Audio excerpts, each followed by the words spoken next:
Hello बच्चों, कैसे हैं आप लोग। तो आज हम शुरू करने जा रहे हैं कक्षा 7 की हिस्ट्री यानी कि इतिहास। और इसका पहला चैप्टर आज हम पढ़ेंगे हजार वर्षों के दौरान हुए परिवर्तनों की पड़ताल।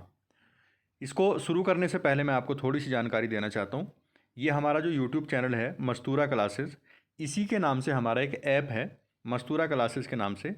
आप उस ऐप को डाउनलोड करिए गूगल प्ले स्टोर से। वहाँ पर आपको जो एक क्लासेज हैं पूरी तरह से वहाँ पर आपको कंटेंट मिल जाएगा। यहाँ पूरी क्लासेज नहीं है, वहाँ और अच्छे से हमने पढ़ाया है। तो बाकी जानकारी के लिए ऐप डाउनलोड करिए। कोई भी प्रॉब्लम हो तो वहाँ पर व्हाट्सअप नंबर है, और भी बहुत सारी कॉल भी कर सकते हैं आप, कॉल के लिए भी नंबर है, उस पर आप कॉल करके पूछ सकते हैं। वहाँ जो हम पढ़ाते हैं आपके स्कूल के पॉइंट ऑफ व्यू से पढ़ाते हैं। जो आपके स्कूल के एग्ज़ाम होते हैं उसमें अच्छे नंबर ला पाओ आप, उसको पढ़ाया जाता है। उसमें हम उलेमा के लिए, जो मौलाना लोग हैं उनके लिए इंग्लिश भी पढ़ाते हैं, और भी बाकी और कोर्सेज हैं वहाँ पर। आपको सारी जानकारी वहाँ जाके मिल जाएगी। तो आप ऐप ज़रूर डाउनलोड कर लेना। वहाँ पर बहुत जल्दी आपके लिए लाइव क्लासेस भी स्टार्ट होने वाली हैं। लाइव टीचर आपकी क्लास लेंगे, जो एक्सपीरियंस टीचर हैं, कई कई साल का एक्सपीरियंस है, लाइव क्लास लेंगे और आप वहाँ पर उनसे डाउट भी पूछ सकते हैं। साथ साथ जो आने वाले टाइम में आप अपने एग्ज़ाम्स की तैयारी करेंगे, जॉब की तैयारी करेंगे या किसी भी लाइन में जाएंगे, तो उनके लिए भी आपकी जो फाउंडेशन है, जो बुनियाद है, वो मजबूत हो जाएगी। ठीक है। कमेंट में भी आप मुझसे पूछ सकते हैं, बाकी ऐप डाउनलोड कर लेंगे, वहाँ भी नंबर है, वहाँ भी पूछ सकते हैं। तो अपना चैप्टर स्टार्ट करते हैं। आज का पहला जो हमारा अध्याय है वह है हजार वर्षों के दौरान हुए परिवर्तनों की पड़ताल। ये एक नक्शा दिया है ऊपर। जब दुनिया का नक्शा बनना स्टार्ट हुआ तो इस तरह का कुछ नक्शा बनाया गया। जो भूगोल वेत्ता थे अल इदरीसी थे, इन्होंने दुनिया के नक्शे का एक हिस्सा दिखाया गया है। इसमें भारतीय उपमहाद्वीप को दिखाया गया, जहां हम रहते हैं भारत वाले हिस्से में। तो इन्होंने इसका भी बनाया था मैप। अगर पहले मैप को देखें तो अजीब तरह से लग रहा है, लेकिन अगर आप दूसरे मैप को देखेंगे, ये सेकंड वाला मैप है, तो ये इंडिया का जो आज का मैप है उससे मैच करता हुआ है। देखो, ये 18वीं सदी में बना था। ये ग्विलोम द लिसले और जो एटलस नूवो है इसके द्वारा बनाया गया है। ये एटलस यानी कि आप मैं इसको देखेंगे पूरी तरह भारत का जो आज का नक्शा है उसी तरह से मैच कर रहा है। लेकिन ऊपर वाला नक्शा देखेंगे तो ये मैच नहीं कर रहा है, क्योंकि जब हम कोई काम स्टार्ट करते हैं तो उसमें थोड़ा सा गलती हो जाती है, बाद में उसमें सुधार होता रहता है। तो जो मानचित्र फर्स्ट और सेकंड दोनों हैं, अगर आप देखेंगे तो पहला वाला जो है वो भूगोल वेत्ता अल इदरीसी ने बनाया था 1154 में, 12वीं शताब्दी में बनाया था। यहाँ जो नक्शा दिया गया है वो उसके द्वारा बनाए गए दुनिया के बड़े मानचित्र का एक हिस्सा है। यानी कि अल इदरीसी ने पूरी दुनिया का नक्शा बनाया था, मानचित्र बनाया था, उसका एक हिस्सा है ये, जो भारतीय उपमहाद्वीप है। इसमें भारतीय उपमहाद्वीप को दर्शाया गया है। जो नीचे वाला नक्शा है सेकंड वाला, वो फ्रांसीसी मानचित्रकार ने बनाया था 18वीं शताब्दी में, यानी कि 1720 में। तो ये 12वीं सदी में बना, ये 18वीं सदी में बना। जो नीचे वाला है, दोनों नक्शे एक ही इलाके के हैं, लेकिन आप देखेंगे उसमें काफ़ी डिफरेंस है, काफ़ी अंतर है। अल इदरीसी के नक्शे में दक्षिण भारत को वहाँ दिखाया है जो आज का उत्तर भारत है। उत्तर भारत मतलब उत्तराखंड, यूपी, हरियाणा, हिमाचल प्रदेश, ये वाले जो ऊपर वाले स्टेट हैं, वहाँ पर उत्तर भारत होता है, उसको उत्तर भारत बोलते हैं। दक्षिण भारत में आप आ जाइए, जो आपका तमिलनाडु है, कर्नाटका है, केरल है, ये सब जो है, आंध्र प्रदेश वगैरह, ये क्या है, हमारे दक्षिण भारत के हिस्से हैं। तो इसमें दक्षिण भारत वहाँ है जहाँ उत्तर भारत है, जहाँ आज का उत्तर भारत है। और श्रीलंका का द्वीप जो है वो भी ऊपर की तरफ दिखाया गया, जो नीचे श्रीलंका है। और जो जगहों के नाम हैं ऊपर वाले मैप में, ये जगहों के नाम भी अरबी में दिए गए, क्योंकि जो अल इदरीसी थे वो अरब के थे, अरबी थे। यहाँ आप देखेंगे श्रीलंका नीचे है, ये श्रीलंका है। अगर आप अपना नक्शा देखेंगे, मैप देखेंगे, तो ये श्रीलंका है, और ये भी उसमें पहले वाले मैप में ऊपर की तरफ दिखाया गया है। तो इसमें हम कहना ये चाह रहे हैं, जब कोई काम हम स्टार्टिंग में करते हैं, कोई लैंग्वेज स्टार्टिंग में बोलते हैं, तो उनमें टाइम टू टाइम चेंज आते हैं। आप कोई भाषा बोलते हैं, उसमें टाइम टू टाइम चेंज आते हैं। आज के टाइम पे जो हम भाषा बोलते हैं, लैंग्वेज बोलते हैं, उसमें इंग्लिश को मिक्स करने लग गए हम। कई वर्ड हम उर्दू के मिक्स करके बोलते हैं, तो वो जो वर्ड पहले नहीं थे वो आज आ गए। जैसे कि पहले आप किसी को सुनते होंगे, माता जी, मम्मी जी, ये वाले वर्ड, या अम्मी, इस तरह से आप बोलते होंगे, माँ। लेकिन आज उनको बदल के मम्मी, मोम या मम भी कहने लग गए लोग। कुछ लोग पहले अम्मा बोलते थे अपनी माता जी को, अब वो अम्मी बोलने लग गए, और अम्मा वर्ड जो है दादी को ट्रांसफ़र कर दिया। अम्मा का मतलब आजकल दादी हो गए। तो कहने का मतलब ये है, कुछ वर्ड ऐसे हैं जो टाइम के साथ अपना मीनिंग बदलते रहते हैं। तो उसी तरह से जैसे नक्शा दिया गया है, तो ये नक्शा भी पहले अलग तरीके का था, बाद में जब बना तो और अलग तरीके का हो गया। लेकिन आज के नक्शे आप देखेंगे तो वो और तरीके के बदल गए हैं। ठीक है। तो इनमें कुछ जाने पहचाने नाम भी आप देखेंगे।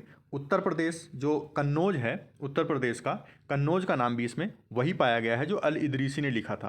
तो जो अल इदरीसी वाले ऊपर वाले मैप में है कन्नौज, वो इसमें भी है कन्नौज।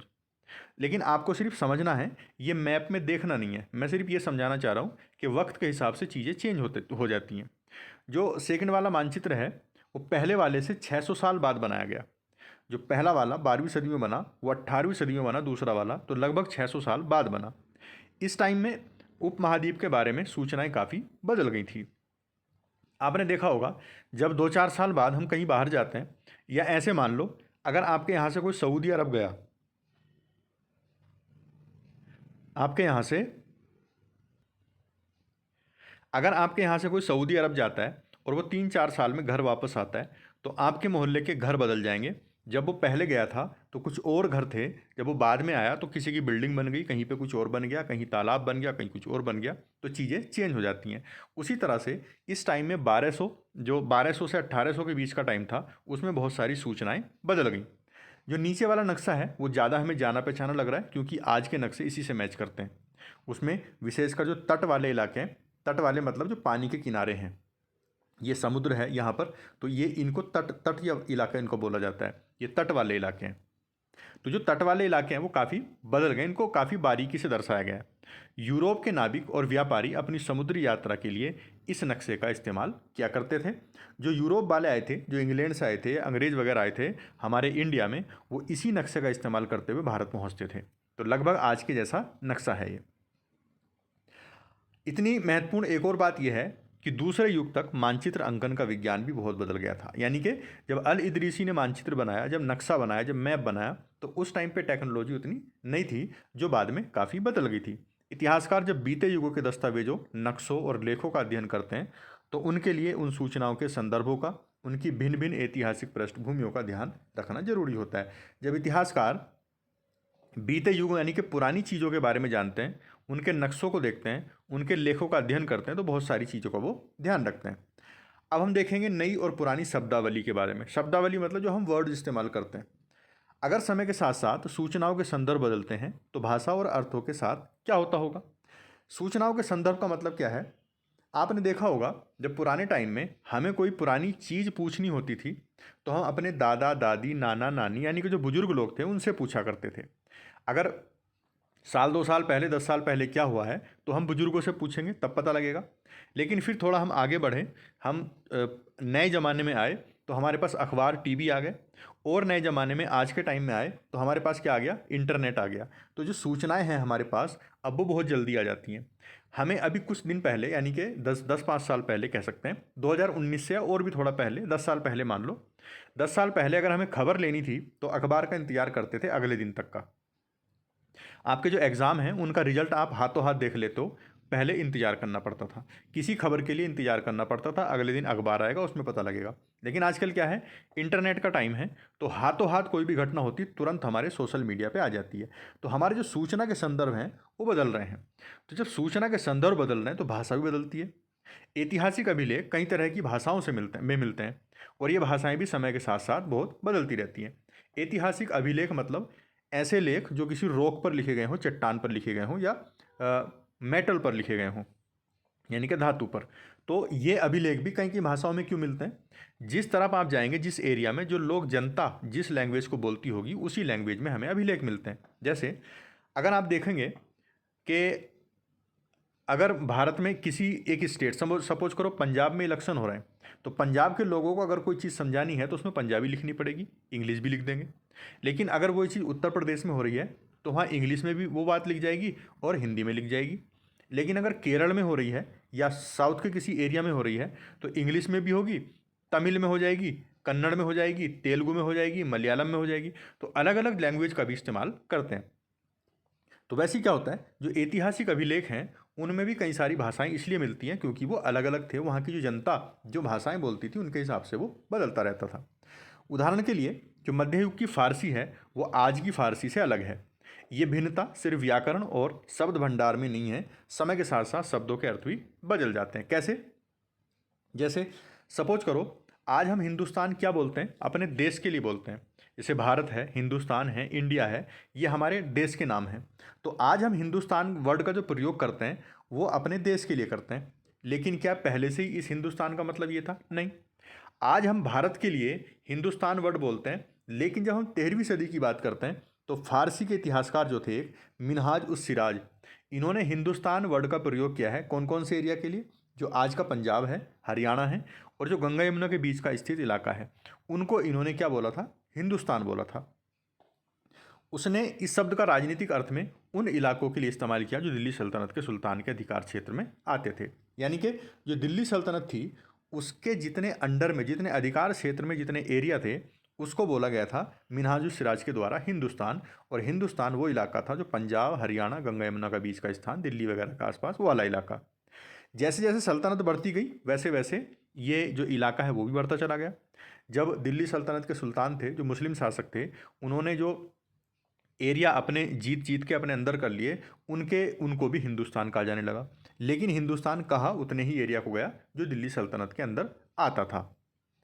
जो हिंदुस्तान वर्ड है वो दक्षिण भारत को कभी अपने अंदर नहीं मिला पाया। यानी कि हिंदुस्तान उस टाइम पर 13वीं शताब्दी में हिंदुस्तान दक्षिण वाले एरिया को, जो आज के केरल, तमिलनाडु, कर्नाटक, आंध्र प्रदेश ये वाले एरिया हैं, इनको उसने कभी भी हिंदुस्तान नहीं कहा। ये सिर्फ दिल्ली सल्तनत के अधिकार क्षेत्र वाले थे। सल्तनत का जो प्रसार हुआ तो ये भी बढ़ गया, दक्षिण भारत इसमें कभी भी नहीं आया। इसके विपरीत 16वीं सदी के प्रारंभ में बाबर ने हिंदुस्तान शब्द का प्रयोग इस उपमहाद्वीप के भूगोल, जब हम बाबर को पढ़ते हैं, जब हम मुग़ल पीरियड पढ़ेंगे, मुग़ल सल्तनत, तो बाबर अपनी बाबरनामा में लिखता है, बाबर अपनी आत्मकथा लिखता है बाबरनामा, उसमें वो इस उपमहाद्वीप के जो भूगोल है, यहाँ के पशु पक्षी हैं, यहाँ के जानवर, यहाँ के निवासी हैं, यहाँ की संस्कृति, इन सब का वर्णन करता है और उसे ही कहता है वो हिंदुस्तान। जब हम 14वीं सदी में आएंगे तो अमीर खुसरो जो है वो हिंद वर्ड का इस्तेमाल करता है, हिंद शब्द। अमीर खुसरो 14वीं सदी में हिंद शब्द का इस्तेमाल करता है, लेकिन हिंद वो इस देश के लिए और यहाँ की जो लोग हैं वहाँ के लिए हिंदू का इस्तेमाल करता है। तो हिंद का मतलब क्या है? भारत। भारत को एक भौगोलिक और सांस्कृतिक तत्व के रूप में पहचाना जा रहा था। वहाँ हिंदुस्तान शब्द से वे राजनीतिक और राष्ट्रीय अर्थ नहीं जुड़े थे जो आज हम जोड़ते हैं। तो उस टाइम पर हिंद, अमीर खुसरो उसको बोलता है जिसको वो हिंदुस्तान बोलता है, मिनहाजुस सिराज। तो इस वजह से नाम जो हैं एक ही है लेकिन अर्थ बदल जा रहे हैं, नाम बदल रहे हैं लेकिन अर्थ एक ही है। उसी जगह को मिनहाजुस सिराज हिंदुस्तान कह रहा है, उसी जगह को अमीर खुसरो हिंद कह रहा है। तो इसका मतलब नाम जो लिया जा रहा है वो अलग अलग है पर जगह एक ही है। उसी जगह को हिंदुस्तान कह रहा है अमीर खुसरो, उसी जगह को जो मतलब है अमीर खुसरो का वो अलग है और जो बाबर का मतलब है वो अलग हो जाता है। तो इस तरह से जो शब्द हैं उनके अर्थ टाइम टू टाइम बदलते रहते हैं। किसी भी शब्द का प्रयोग करने में इतिहासकारों को बहुत सावधान रहना चाहिए, क्योंकि अतीत में उन शब्दों के कुछ अलग अर्थ थे। उदाहरण के लिए विदेशी, एक वर्ड आप देखो, आज आपने सुना होगा विदेशी किसे कहा जाता है? विदेशी जैसे आपको लगा, आपने कभी अंग्रेज़ों को देख लिया, किसी बाहर वाले व्यक्ति को देख लिया, आपको लगा, आपने बोला क्या कि ये तो विदेशी है। लेकिन क्या विदेशी का आज जो मतलब है वो पहले भी था? नहीं। आज विदेशी का मतलब ये है जो हमारे देश का ना हो, बाहर का हो, दूसरी कंट्री का। लेकिन विदेशी का मतलब पहले ऐसा नहीं था। जो मध्यकाल था, जो मुस्लिम शासन वाला काल था, दिल्ली सल्तनत वाला, वहाँ पर कोई भी अनजान व्यक्ति, जो मान लो आपके गाँव में दूसरे गाँव का कोई अनजान व्यक्ति आया, उसको उस टाइम पर विदेशी बोला जाता था। जो व्यक्ति उनके समाज और उनकी संस्कृति का ना हो, उनके गांव का ना हो, बाहर का हो, उसको विदेशी बोलते थे, चाहे वो भारत का ही है। तो उस टाइम पर विदेशी का मतलब अलग था, आज विदेशी का मतलब अलग है। तो ऐसे व्यक्ति को जिसको विदेशी बोलते हैं, हिंदी में उसको परदेशी बोला जाता है, फारसी में अजनबी बोला जाता था। तो उस टाइम पर विदेशी का मतलब अलग था, आज अलग है। विदेशी का मतलब आज होता है जो हमारे देश का ना हो। जो नगरवासी था उसके लिए वनवासी विदेशी कहलाता था। जब वन से व्यक्ति आया कोई, जो आदिवासी लोग वनों में रहते हैं, अगर वो नगर में आए, शहर में आए, क्षेत्र में आए, तो वो उनके लिए विदेशी हुआ करते थे। लेकिन एक ही गांव में रहने वाले दो किसान अगर अलग अलग धर्म या अलग अलग जाति के हों, लेकिन एक ही दूसरे को जानते हैं, एक ही गांव के हैं, तो वो विदेशी नहीं होंगे। चाहे उनकी परंपराएं अलग हों, अलग अलग संस्कृति हो, धर्म अलग हो, लेकिन अगर एक ही गाँव के हैं तो वो विदेशी नहीं कहलाते थे। पर विदेशी कौन कहलाता? चाहे वो एक ही धर्म का हो, पर अनजान हो उसको विदेशी कहते थे पहले लोग। तो जैसे विदेशी का मतलब बदल गया पहले टाइम से और अभी में, जैसे मैंने माँ का एग्जाम्पल दिया था, पहले क्या बोलते थे अब क्या बोलते हैं, बदलता रहता है। उसी तरह से मिनहाजुस सिराज और जो बाबर है उन्होंने हिंदुस्तान के बारे में, भारत के बारे में जो वर्णन दिया है वो भी बदल गया। अब इतिहासकार और उसके स्रोत को जानेंगे हम। स्रोत का मतलब होता है जिस चीज़ से हमें जो जानकारी मिलती है। अब हम इतिहास के बारे में पढ़ रहे हैं तो इतिहास को जानने के लिए जिन स्रोत के बारे में, जिन चीज़ों की ज़रूरत पड़ेगी वो स्रोत कहलाएंगे। सपोज करो तुमने अपनी नानी के घर जाना है, अपने किसी रिश्तेदारी में जाना है, शादी में जाना है, तो आप वहाँ तक पहुँचने के लिए जिन जिन चीज़ों की ज़रूरत, जिन जिन चीज़ों का इस्तेमाल करोगे वो आपके पहुँचने के स्रोत कहलाएंगे। जैसे आप अपनी कार से जा सकते हो, वो आपको वहाँ पर पहुँचाने का स्रोत बन जाएगी। आप बस से जा सकते हो, वो स्रोत बन जाएगा जाने का। आप जो पढ़ रहे हो ऑनलाइन क्लास, तो आपके पास जो इंटरनेट है वो पढ़ाई के लिए स्रोत है। आपके पास कापी पेन है वो आपकी पढ़ाई का स्रोत है। आपका मोबाइल आपकी पढ़ाई का स्रोत है। तो स्रोत वो होता है जिस चीज़ को हम कर रहे हैं उसको करने के लिए जिन चीज़ों की ज़रूरत पड़ती है वो स्रोत कहलाता है। तो जैसे हम इतिहास को पढ़ रहे हैं या इतिहास लिख रहे हैं तो उसके लिए इतिहास की जानकारी जिन चीज़ों से मिलेगी वो हमें स्रोत कहलाएगा। इतिहासकार किस युग का अध्ययन करते हैं और उनकी खोज की प्रकृति क्या है, इसे देखते हुए वे अलग अलग तरह के स्रोतों का सहारा लेते हैं। उदाहरण के लिए पिछले साल हमने गुप्त वंश के बारे में पढ़ा था। जो गुप्त शासक या हर्षवर्धन के शासक थे, हर्षवर्धन, उनके बारे में पढ़ा था। अब इसमें हम 700 से 1750 ईस्वी से का लगभग 1000 सालों के बारे में पढ़ेंगे। तो लगभग 700 से 1750 तक के बारे में हम पढ़ने वाले हैं, यानी कि वो टाइम पीरियड है जब मुस्लिम शासक भारत में आ जाएंगे। तो मुस्लिम शासक भारत में आ रहे होंगे, यहाँ पर दिल्ली सल्तनत की स्थापना हो रही होगी। इस काल के अध्ययन के लिए इतिहासकार जिन स्रोतों का प्रयोग करते हैं उनके आपको बहुत सी बातें ऐसी मिलेंगी जो पिछले युग में वैसी ही चली आ रही हैं। कुछ चीज़ें ऐसी हैं जो पीछे से ऐसी चली आ रही, यानी कि जो हमारा प्राचीन काल का इतिहास था, कक्षा 6 की किताब है, तो बहुत सारी चीज़ें हमने वहाँ पढ़ी थी, वो ऐसी ही इसमें भी मिल जाएंगी। इतिहासकार इस काल के बारे में सूचना इकट्ठी करने के लिए अभी भी सिक्कों, शिलालेखों, स्थापत्य यानी कि भवन निर्माण कला, सिक्के आप जानते ही हैं जो पैसे वाले सिक्के होते हैं। शिलालेख मैंने बताया था जो किसी मेटल पर या शिला पर या पत्थर पर लिखा गया लेख है उसको शिलालेख बोलते हैं। स्थापत्य का मतलब होता है घर निर्माण करने की कला, और लिखित सामग्री पर निर्भर करते हैं। पर कुछ बातें पहले से काफ़ी बदल जाएंगी। इस युग में प्रमाणिक लिखित सामग्री की संख्या और विविधता आश्चर्यजनक रूप से बढ़ गई। जब हम प्राचीन मानव के बारे में पढ़ते हैं, जब हमने पढ़ा था आदि मानव के बारे में, तो उस टाइम पर उसको लिखने की जानकारी नहीं थी, उसके पास पेपर भी नहीं था, अखबार भी नहीं था। तो अब जो है पेपर भी आ गया, अब इनको लिखने की जानकारी भी मिल गई। तो इन स्रोतों के साथ साथ अब हम लिखित स्रोत को भी पढ़ेंगे। लिखित स्रोत जैसे मिनहाजुस सिराज ने लिखा है या बाबर ने अपने बारे में लिखा है, तो इस तरह से बहुत सारे राइटर हमें मिल जाएंगे, लेखक मिल जाएंगे, इतिहासकार मिल जाएंगे, जिनके बारे में हम उनकी लिखित चीज़ें पढ़ेंगे और हम अपने इतिहास को जानेंगे। तो कागज़ का मूल्य आप समझ गए होंगे। पुराने टाइम पर कागज़ नहीं था, अब कागज़ आ गया है। तो कागज़ जब आ गया तो यानी कि सस्ता हो गया, अब लोगों को कागज़ पर लिखी हुई चीज़ें मिलेंगी। यहाँ पर एक शब्द है, इसको आप याद करेंगे, अभिलेखागार। इसको याद करना क्योंकि कुछ वर्ड ऐसे हैं जो आपको याद होने चाहिए, जिससे आपको आगे सहायता मिलेगी। ऐसे स्थान जहाँ दस्तावेज और पांडुलिपि को संग्रहित किया गया है। दस्तावेज मतलब डॉक्यूमेंट यानी कागजात, जो कागजात हैं जहाँ पर रखे जाते हैं। पांडुलिपि मतलब मेन्यू स्क्रिप्ट या हाथ से लिखी गई जो भी स्क्रिप्ट है। जैसे आप हाथ से कोई चीज़ लिख दे, पत्तों पे लिख दी, कागज़ पे लिख दी, हाथ से लिख के रख दी, तो पांडुलिपि कहा जाता है। तो ऐसे दस्तावेज और पांडुलिपि जहाँ पर इकट्ठे किए जाते हैं, संग्रहित किए जाते हैं, उसको अभिलेखागार कहा जाता है। आज सभी राष्ट्रीय और राज्य सरकारों के अभिलेखागार होते हैं, जहाँ पे अपने तमाम पुराने सरकारी अभिलेख और लेन देन के ब्यूरो का रिकॉर्ड रखते हैं।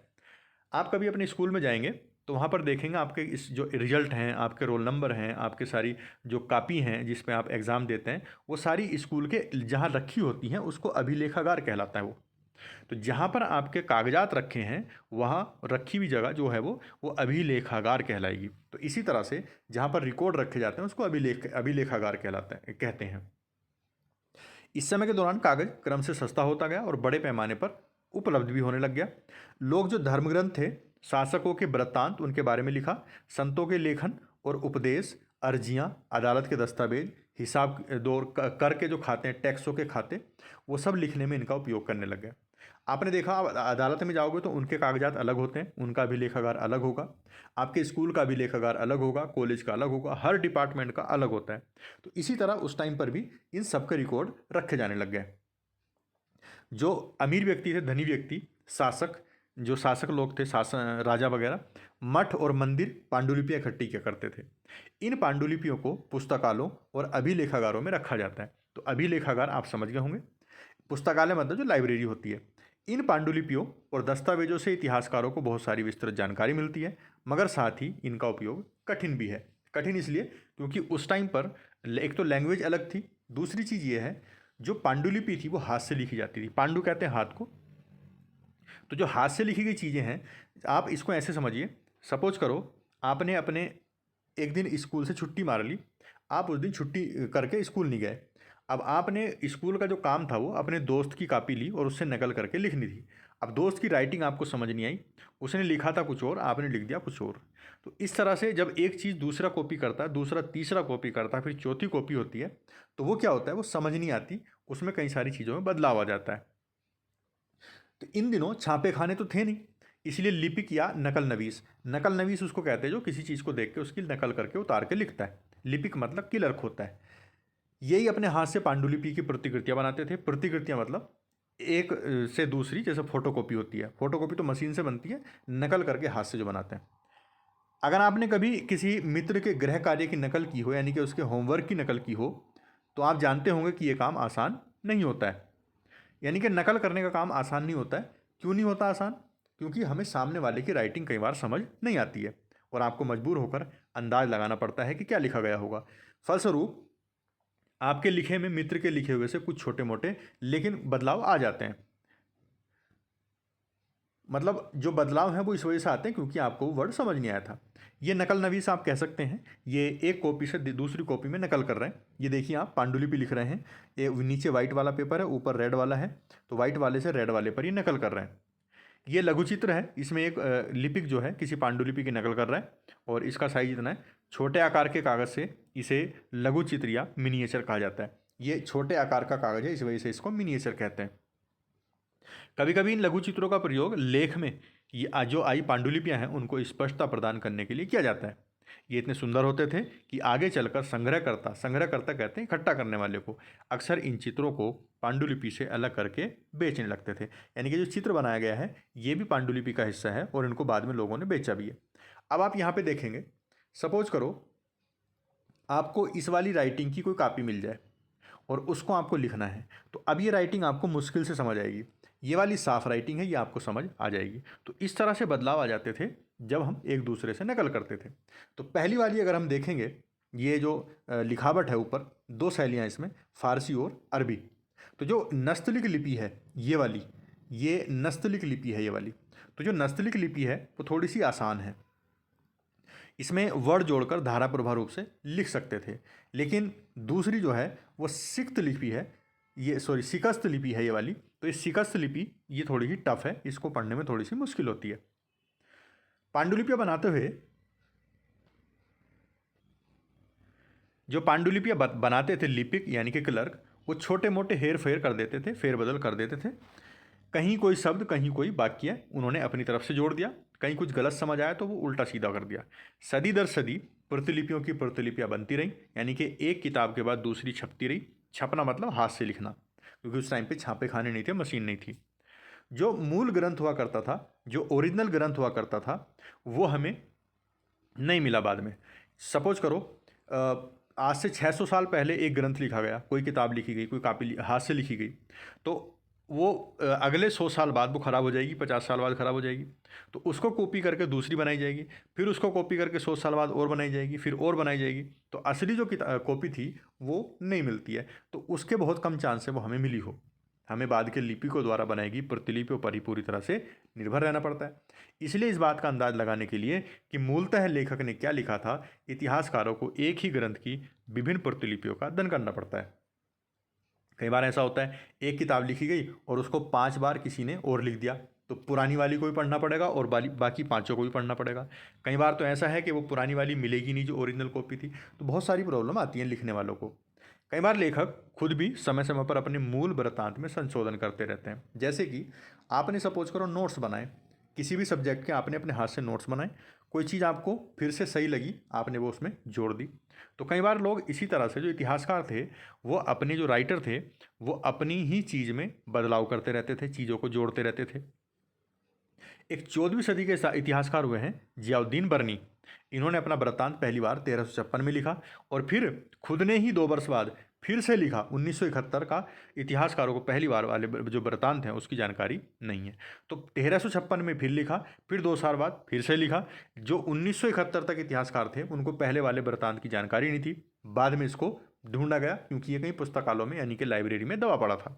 तो इस तरह से आप इसको याद रखेंगे। तो ये जो नाम मैं ले रहा हूँ ना, जियाउद्दीन बर्नी या बाबर या जितने और भी नाम आएंगे, मान लो मिनहाजुस सिराज, तो इन नामों को आपको याद रखना है। ये आपको आगे तक काम देंगे, 12वीं तक भी काम देंगे और 12वीं के बाद भी काम देंगे। जब आप पढ़ोगे, सपोज करो आपने आईएएस की तैयारी करनी तो उसमें भी काम देंगे। नए सामाजिक और राजनीतिक समूह। अब जो 700 से 1750 के बीच का टाइम है, लगभग 1000 साल का जो टाइम है, उसके अध्ययन में इतिहासकारों के आगे भारी चुनौती है। मुख्य रूप से इसलिए कि इस पूरे काल में बड़े पैमाने पर और अनेक तरह के परिवर्तन हुए हैं। भाई परिवर्तन हो रहे थे उस टाइम पर। जो प्राचीन काल है उससे हम मध्यकाल में आ रहे थे, इस्लाम धर्म आ चुका था, मुस्लिम शासक भारत में आ रहे थे, तो इसमें काफ़ी परिवर्तन भी हुए हैं। ये परिवर्तन का काल माना गया 1000 साल का। इस काल में अलग अलग समय पर नई प्रौद्योगिकी के दर्शन होने लग गए। जैसे सिंचाई में रहट आ गई, अभी मैं रहट दिखाऊंगा आपको। रहट कुएं में डाल कर उससे पानी निकालते थे कुएं से। कताई के चरखे आ गए, जो आज आप अपने कपड़े पहनते हैं, इसको मशीन से बनाया जाता है, लेकिन उस टाइम पे हाथ से सूत की कताई होती थी, यानी कि जो कॉटन है या रुई है उसकी कताई करके सूत बनता था, फिर कपड़े बनते थे। युद्ध में आग्नेय शास्त्र आ गए थे, यानी कि बारूद वाले हथियार आ गए थे।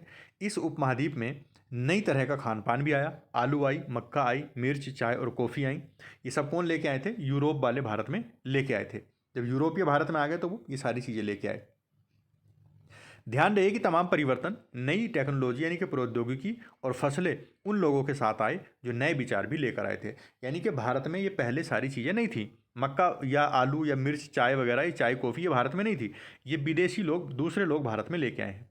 परिणाम ये हुआ, ये काल आर्थिक, राजनीतिक, सामाजिक और सांस्कृतिक परिवर्तनों का भी काल रहा है। यानी कि 700 से 1750 का जो टाइम हम पढ़ रहे हैं, इसमें सामाजिक परिवर्तन भी हुए, राजनीतिक परिवर्तन भी हुए, सांस्कृतिक भी हुए और आर्थिक परिवर्तन भी हुए। ये आपको दिख रही नीचे, इसको रहट बोलते हैं।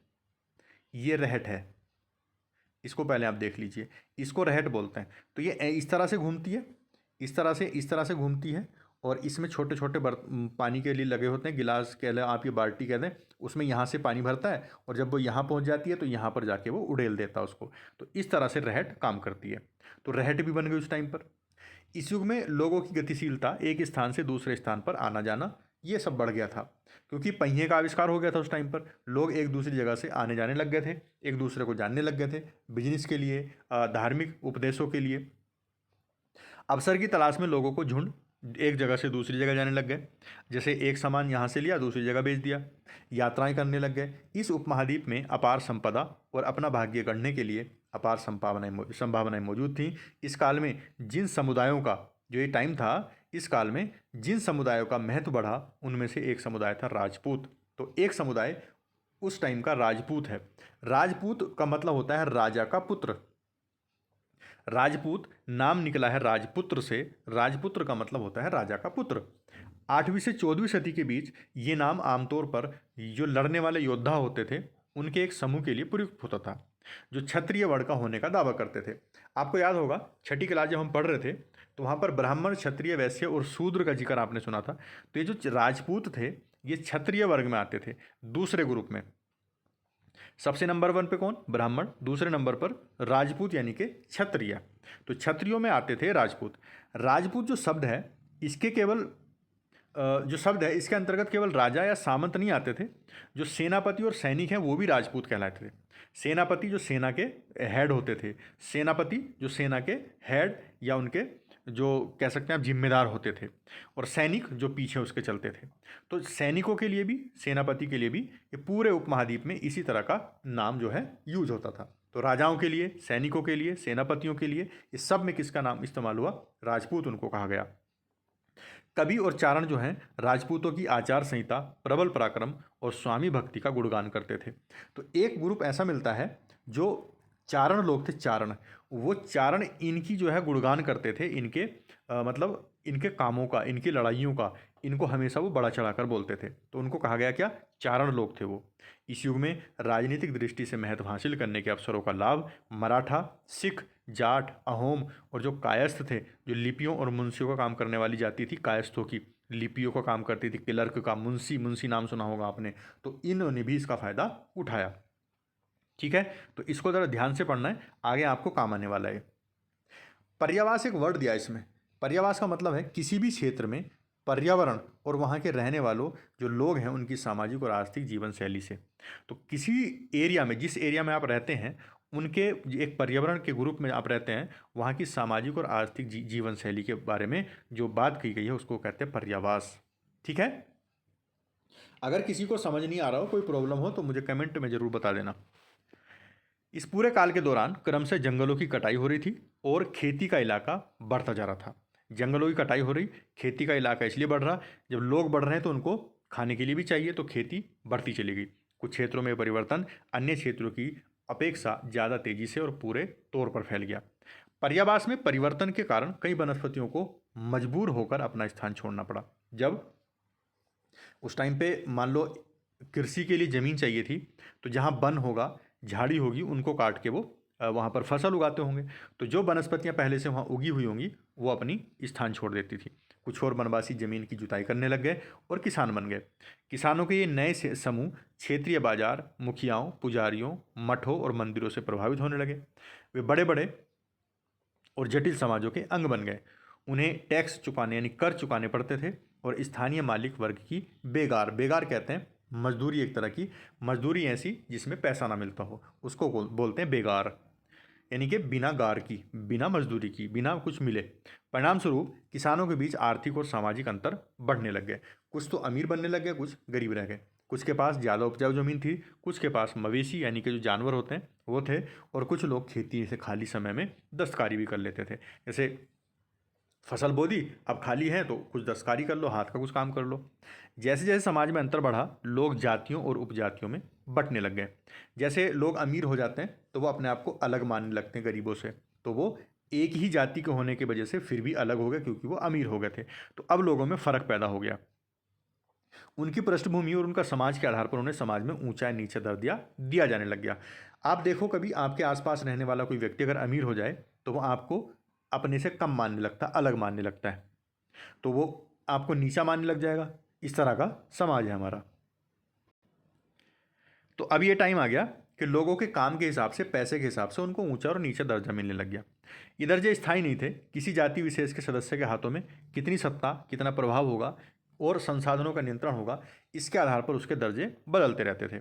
किस पे कितनी सत्ता है, कितना प्रभाव है, उसके पास कितने संसाधन हैं। जैसे आजकल भी आप मानो, एक एग्जाम्पल ले लो कि कोई आपके पड़ोस में है, आप गाँव में रहते हैं, उसके पास कार भी है, ट्रैक्टर भी है, उसके पास 500 बीघा ज़मीन है, बहुत बड़ा घर है, तो आप उसको क्या बोलेंगे कि ये प्रभावशाली व्यक्ति है, अमीर व्यक्ति है, तो उसका दर्जा अलग होगा। कोई व्यक्ति है इसके पास ज़मीन भी नहीं है, कार भी नहीं है, कोई ट्रैक्टर नहीं है, गाड़ी भी नहीं है, कुछ भी नहीं है, मजदूर आदमी है, तो उसका प्रभाव लोगों में कम रहता है। तो लोग भी उसकी बात सुनते हैं जिसके पास पैसा ज़्यादा रहता है। जिसके पास पैसा ज़्यादा नहीं रहता उसकी लोग बात नहीं सुनते हैं।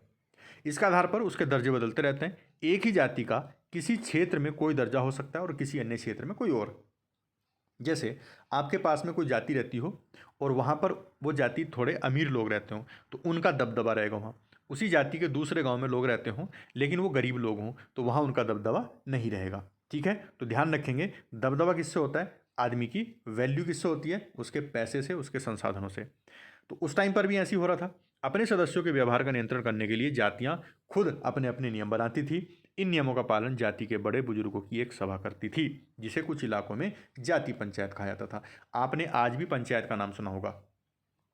आज भी बहुत सारी जगह बुजुर्ग जो हैं फैसले करते हैं, तो गांव के बुजुर्ग इकट्ठे हो जाएंगे, वो फैसले करते हैं। तो इसी तरह पंचायत होती है। तो उस टाइम पर भी जाति पंचायत थी, लेकिन जातियों को अपने निवास के जो गांव हैं उनके रिवाजों का पालन करना पड़ता था। इसके अलावा कई गांवों पर मुखियाओं का शासन भी होता था। जैसे उस टाइम पर मुखिया थे, आज प्रधान होते हैं, ग्राम प्रधान आपके यहाँ हो सकते हैं, उस टाइम पर मुखिया थे। इसके अलावा कई गांवों पर मुखियाओं का शासन था। मिल मिलाकर वे किसी राज्य की एक छोटी इकाई भर होती थी, यानी कि एक राज्य की छोटी इकाई थी क्या? मुखिया या पंचायतें। अब जो क्षेत्र हैं और साम्राज्य है, ये साम्राज्य कैसे बनते चले गए? क्षेत्र कैसे बन गए? छोटे छोटे गांव। कहाँ तो इंसान पहले जंगलों में रह रहा था, कहाँ तो वो संग्राहक और शिकारी था, फिर वो धीरे धीरे साम्राज्य बनाने लग गया। चोल, तुगलक, इनको हम आगे पढ़ेंगे, या मुगल, जितने भी बड़े बड़े राज्य थे उनके अंदर कई सारे क्षेत्र आते थे। तो हम चोल जब पढ़ रहे हैं अगले चैप्टर में, सेकंड वाले में, जब हम तुगलक पढ़ रहे हैं या मुगल पढ़ रहे हैं, तो इनमें हम क्या पढ़ रहे हैं, ये बड़े साम्राज्य हैं। क्या थे ये? बड़े साम्राज्य। साम्राज्य इसलिए कहलाए क्योंकि इनके अंदर बहुत सारा एरिया भी आने लग गया, बहुत सारे काम इनके अंदर आने लग गए। जैसे बड़े बड़े राज्यों के अंदर अंतर्गत कई सारे क्षेत्र आ जाते थे। दिल्ली के जो सुल्तान हैं उसमें गयासुद्दीन बलबन का नाम आप सुनेंगे। इनकी प्रशंसा में एक संस्कृत प्रशस्ति, प्रशस्ति का मतलब होता है प्रशंसा, प्रशस्ति संस्कृत का वर्ड है और इसका मतलब होता है प्रशंसा यानी कि तारीफ। इसको हम चैप्टर 2 में देखेंगे। उसमें एक विशाल साम्राज्य का शासक बताया गया उनको, जो पूर्व में बंगाल यानी कि गोंड बंगाल की जगह थी, वहाँ से लेकर पश्चिम में अफगानिस्तान के गजनी, इसको गज्जन कहा जाता था, वहाँ तक फैला हुआ था। और इसमें संपूर्ण दक्षिण भारत यानी कि द्रविड़ भी आ जाते थे। तो जो आज का दक्षिण भारत है वो भी इसमें आ जाता था। गोड़ जो है, गोड़ आंध्र प्रदेश, कर्नाटक, महाराष्ट्र और गुजरात, ये सब अलग अलग क्षेत्रों के लोग उनकी सेना के आगे कुछ भी नहीं थे, मतलब उनकी सेना के आगे पलायन कर जाते थे। इतिहासकार विजय अभियानों के इन दावों को अतिशयोक्तिपूर्ण मानते हैं। अतिशयोक्ति का मतलब होता है ज़्यादा बढ़ा चढ़ाकर जो बात कह दी। साथ ही वे समझने की कोशिश भी करते हैं कि शासक लोग इस उपमहाद्वीप के भिन्न भिन्न भागों पर अपने अधिकार को उल्लेख क्यों करते रहते हैं। यानी कि बहुत सारे लोग हमारे क्षेत्रों में बोलते रहते हैं कि इस पर हमारा अधिकार था, इस पर हमारा अधिकार था।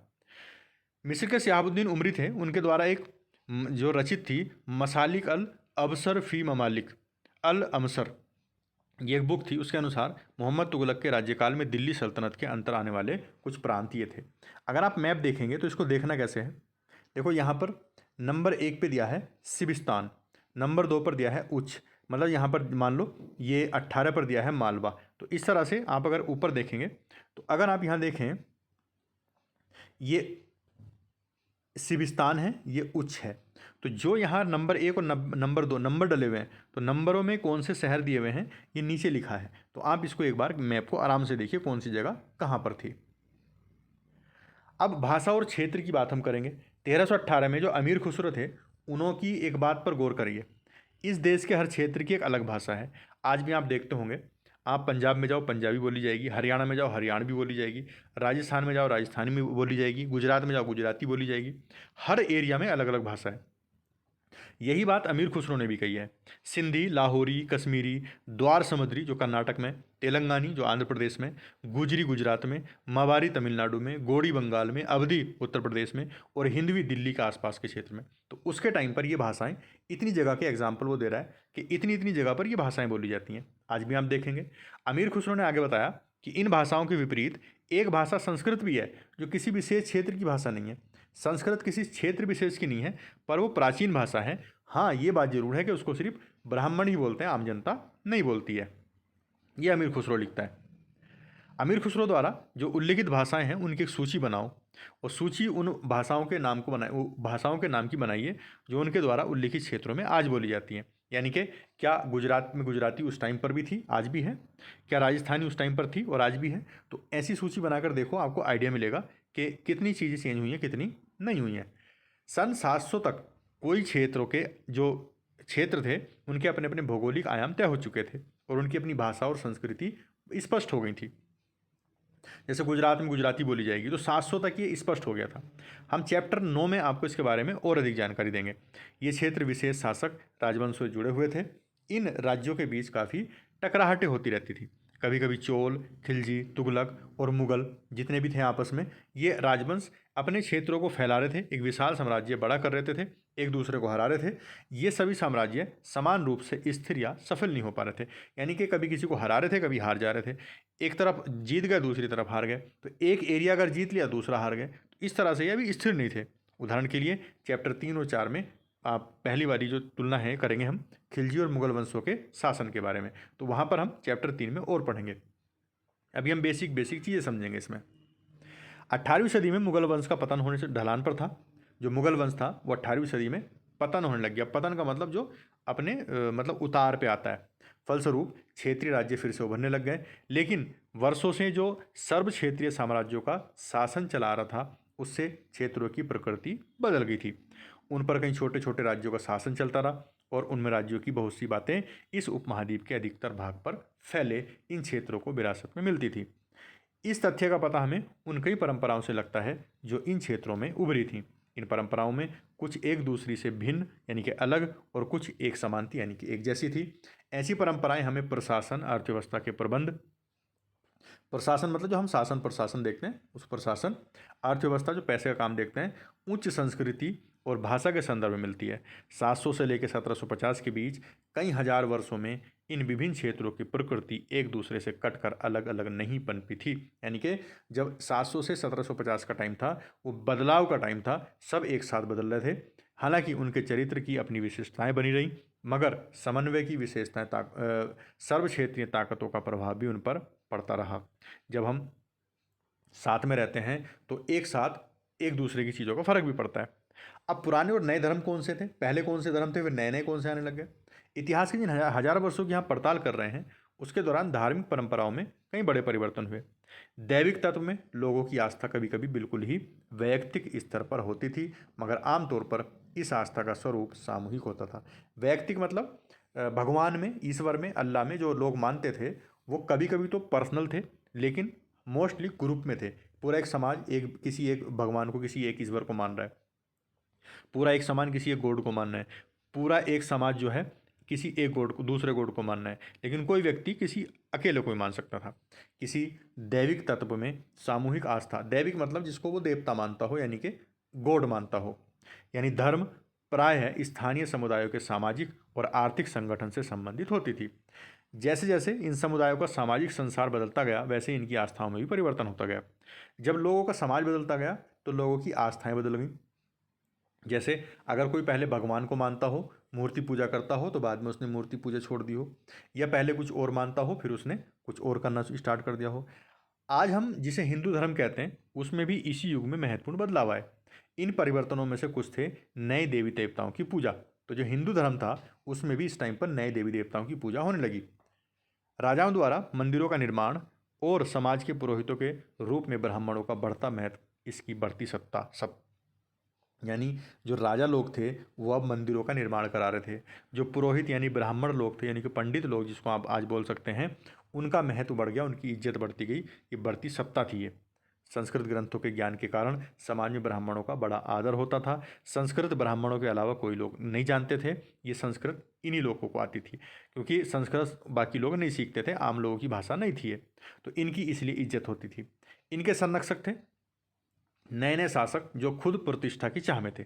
अब आप देखो, आपके यहाँ पर अरबी सपोज करो मौलाना जानते हैं, तो मौलाना और कारी को कितनी इज्जत मिलती है, इसीलिए मिलती है। अगर सब लोग अरबी जानने लग जाएं, कुरान जानने लग जाएं, हदीस जानने लग जाएं, तो क्या कोई मौलानाओं को इज्जत देगा? नहीं। तो ऐसी ब्राह्मणों का था, इन्होंने को संस्कृत आती थी, इसलिए बाकी लोग इनको काफ़ी रिस्पेक्ट देते थे। तो जो नए संरक्षक बने इनके, जो राजा वगैरह थे, उनको भी प्रतिष्ठा चाहिए थी। इन संरक्षकों का समर्थन होने के कारण समाज में इनका दबदबा और भी बढ़ गया। यानी कि जैसे आज के टाइम पे अगर आप बोलें तो अगर कोई मुसलमानों के अंडर जाना चाहता हो, सपोज करो किसी पॉलिटिकल पार्टी को मुसलमानों के वोट चाहिए, तो वो किसके पास जाएगा? मौलानाओं के पास जाएगा। तो वहाँ भी क्या कर रहा था राजा? राजा को लोगों में अपनी इज्जत चाहिए थी, इसलिए वो ब्राह्मणों के पास जाता था, उनको संरक्षण देता था। संरक्षक का मतलब क्या होता है ये आपको पता होना चाहिए। कोई प्रभावशाली या धनी व्यक्ति जो किसी कलाकार, शिल्पकार, विद्वान या अभिजात जैसे किसी अन्य व्यक्ति को सहारा दे। अगर आपके बात करूं तो आपके संरक्षक हैं आपके पापा, आपकी अम्मी, मम्मी, जो भी हैं, जो भी आपकी फैमिली में, तो वो संरक्षक हैं आपके, वो आपको सहारा दे रहे हैं, वो आपकी मदद करते हैं। तो संरक्षक उसको बोलते हैं जो मदद करता है। इस युग में एक महत्वपूर्ण परिवर्तन भक्ति की अवधारणा के रूप में भी आया। अब जो है भक्ति आ गई। ईश्वर की कल्पना एक ऐसे प्रेमल इष्ट देवता या देवी के रूप में की गई थी जिस तक पुजारियों के विशद कर्मकांड के बिना ही भक्त स्वयं पहुंच सकें। जो ब्राह्मण थे, अभी आपने ऊपर पढ़ा, जो ब्राह्मण लोग थे इन्होंने लोगों का गलत इस्तेमाल करना स्टार्ट कर दिया। ये बीच में काफ़ी गलत इस्तेमाल कर रहे थे। तो अब जो है यहाँ पर बीच में आ गई भक्ति की अवधारणा। भक्ति का मतलब ये था कि बीच में कोई नहीं होगा, ब्राह्मण वगैरह कोई नहीं, डायरेक्ट ईश्वर से आप डायरेक्ट बात करो या डायरेक्ट उसको पूछ सकते हो। जिस तक पुजारियों के विशद कर्मकांड की कोई ज़रूरत नहीं थी, यज्ञ वगैरह करना, कोई और कर्मकांड, कोई ज़रूरत नहीं है। इस विषय में और जो है दूसरी परंपराओं के बारे में चैप्टर 8 में हम पढ़ेंगे। तो अभी धीरे धीरे आगे बढ़ रहे हैं। यही वो युग था जिसमें इस उपमहाद्वीप में नए नए धर्मों का आगमन हो गया। कुरान शरीफ का संदेश भारत में सबसे पहले जो पहले पहल 7वीं सदी के जो व्यापारी थे यहाँ पर अरब से भारत में व्यापार करने के लिए व्यापारी आया करते थे। तो अगर आपसे कोई पूछे कि भारत में इस्लाम धर्म तलवार के बल पे फैला है, जो 12वीं शताब्दी में मान लो दिल्ली सल्तनत थी या मुगल भारत में आए थे या तुर्की भारत में आए थे, उन लोगों ने इस्लाम फैलाया भारत में, तो ऐसा बिल्कुल नहीं है। जो व्यापारी थे भारत में व्यापार करने आते थे, 7वीं सदी में ही भारत में इस्लाम आ चुका था उनके जरिए से। मुसलमान जो है कुरान शरीफ को अपना धर्म ग्रंथ मानते हैं, केवल एक ईश्वर यानी कि अल्लाह की सत्ता को स्वीकार करते हैं, जिसका प्रेम, करुणा और उदारता अपने में आस्था रखने वाले हर व्यक्ति को गले लगाता है, चाहे उस व्यक्ति की सामाजिक पृष्ठभूमि कुछ भी रही हो।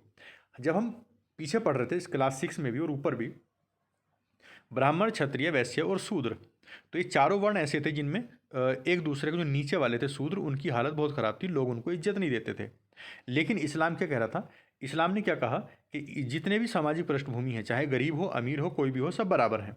तो यहाँ सब बराबर का जो पाठ है वो इस्लाम ने पढ़वाया। कई शासक इस्लाम और इसके विद्वान धर्मशास्त्रियों और न्यायशास्त्रियों यानी कि उलेमा को संरक्षण देते थे। जैसे ऊपर आपने देखा, राजा जो है ब्राह्मणों को संरक्षण दे रहे थे, तो इस्लाम के जो उलेमा थे उनको भी संरक्षण मिलने लग गया। हिंदू धर्म की भांति जो है इस्लाम के अनुयायी भी अपने धर्म की अलग अलग तरह से व्याख्या करते थे। मुसलमानों में कुछ सिया थे जो पैगंबर साहब के दामाद यानी कि अली को मुसलमानों का नेता मानते थे, और कुछ सुन्नी थे जो खलीफाओं के प्रभुत्व को स्वीकार करते थे। तो अबू बकर, उमर, उस्मान और अली, आपने 4 नाम सुने होंगे चारों खलीफा के। तो जो सिया लोग हैं वो अली को मानते हैं कि वो हमारे लीडर हैं, क्योंकि वो किसके दामाद थे? हमारे नबी यानी कि पैगंबर साहब के। तो ये लड़ाई सुन्नी और शिया की बाद में इस पर चर्चा करेंगे क्या है। इस्लाम के आरंभिक दौर में इस धर्म का नेतृत्व करने वाले खलीफा कहलाते थे, और आगे भी इनकी परंपरा चलती रही। तो मोहम्मद साहब की जब यहाँ से दुनिया से चले गए मोहम्मद साहब, तो उनके बाद जिन्होंने सत्ता संभाली इस्लाम की, उनको खलीफा कहा गया है। जो इस्लाम का न्याय सिद्धांत है, भारत में हनफी और शफी, आप ये पढ़ेंगे आगे जब बड़े हो जाएंगे, इनकी विविध परंपराओं में भी कई महत्वपूर्ण अंतर रहे हैं।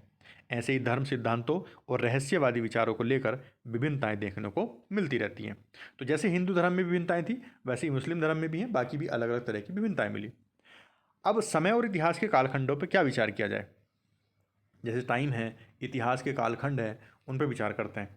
इतिहासकार समय को केवल घड़ी या कैलेंडर की तरह नहीं देखते हैं, यानी कि केवल घंटों, दिनों या वर्षों में नहीं देखते हैं। उनका नज़रिया ये होता है कि उस समय सामाजिक और आर्थिक जो संगठन हैं उनमें आने वाले परिवर्तन यानी कि बदलाव, समाज में क्या बदलाव आए, अर्थ यानी कि पैसे में, लोगों की माली हालत में, पैसे में, अमीरी गरीबी, उसमें क्या परिवर्तन आए। तो इतिहासकार इस तरह से समाज को देखता है। ये दिखाता है कि जो विचार हैं और विश्वास हैं उनमें कितना स्थायित्व रहा है और कितना परिवर्तन आया। यानी कि पहले समाज कैसा था, अब कैसा है। सपोज करो, पहले लोग कैसे थे, अब कैसे हैं। पहले इंटरनेट नहीं चलाते थे, आज इंटरनेट चला रहे हैं। बहुत सारी चीज़ें हैं, पहले पढ़ाई कम करते थे, अब पढ़ने जा रहे हैं। तो इस तरह के परिवर्तन, यदि अतीत को समान विशेषता रखने वाले कुछ बड़े बड़े युगों में बांटें या कालों में बांट लें, तो समय का अध्ययन कुछ आसान हो जाता है। तो बड़े बड़े कालों में कैसे? जैसे प्राचीन काल, मध्य काल, आधुनिक काल। प्राचीन काल में जब हिंदू शासक थे, आम तरह से समझने के लिए बता रहा हूँ, ऐसा नहीं होता है। मध्य काल में जब मुस्लिम शासक आ गए। आधुनिक काल यानी कि जब अंग्रेज आए थे भारत में, सिर्फ समझने के लिए बता रहा हूँ।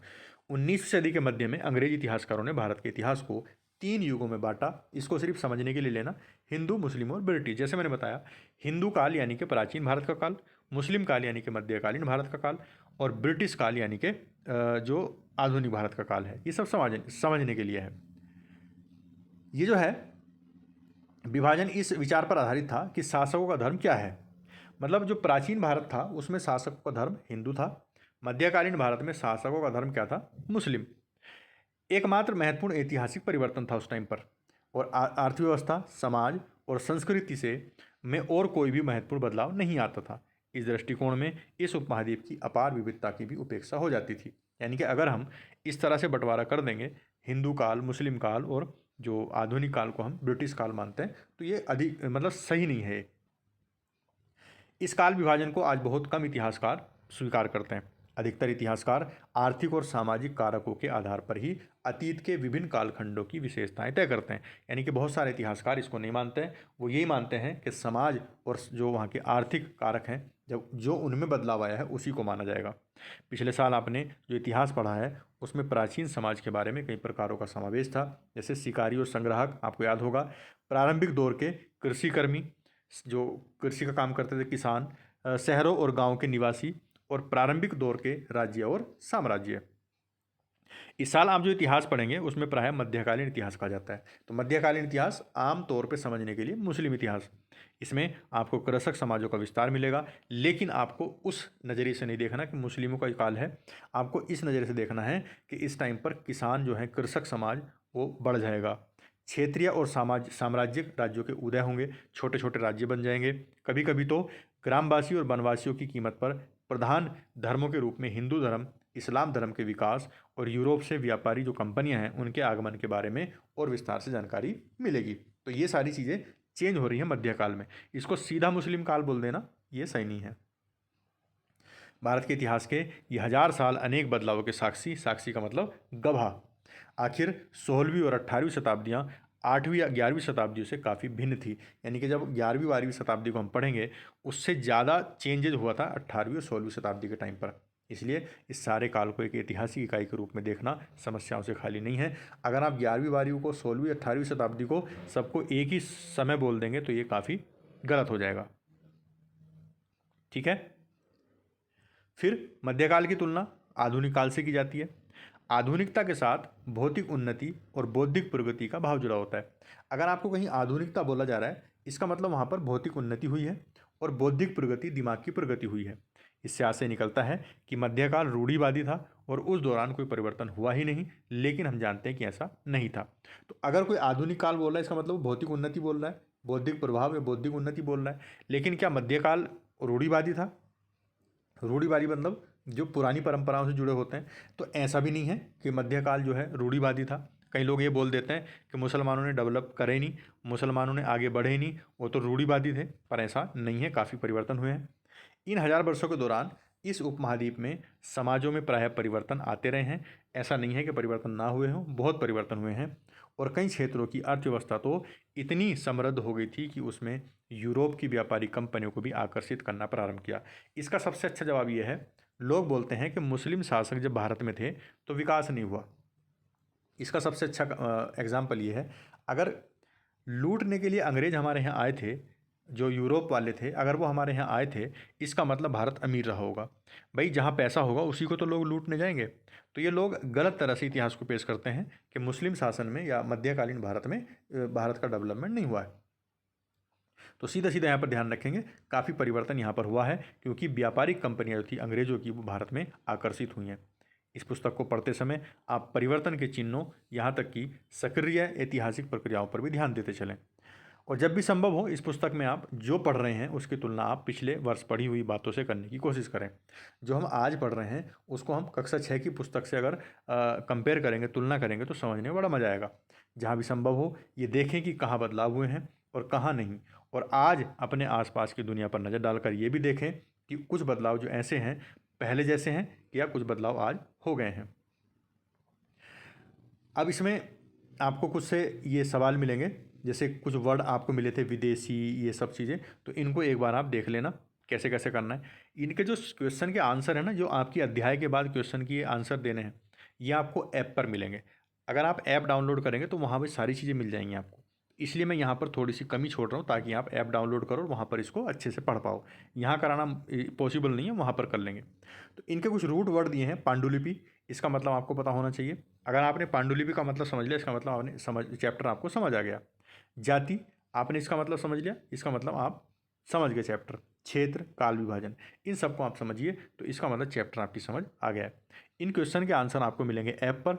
ऐप डाउनलोड करिए प्ले स्टोर में जाके, वहाँ आप मस्तूरा क्लासेज ऐप डाउनलोड करेंगे, वहाँ सारी चीज़ें मिल जाएंगी। मस्तूरा क्लासेज जिस नाम से यूट्यूब चैनल है उसी नाम से आप हमारा ऐप है, उसको डाउनलोड करिए, सारे क्वेश्चन के आंसर वहाँ मिल जाएंगे। और ये वाला चैप्टर करते हैं फिनिश। अगला चैप्टर होगा हमारा नए राजा और उनके राज्य, ये करेंगे अगली क्लास में। तो आज का चैप्टर, आज का अध्याय कैसा लगा कमेंट सेक्शन में ज़रूर बताना, और ऐप ज़रूर डाउनलोड कर लेना, उस पर आपको बहुत सारी चीज़ें आसानी से मिल जाएंगी। तो आज के लिए इतने रखते हैं, फिर मिलेंगे अगली क्लास में, तब तक के लिए बाय, थैंक्स फॉर वॉचिंग।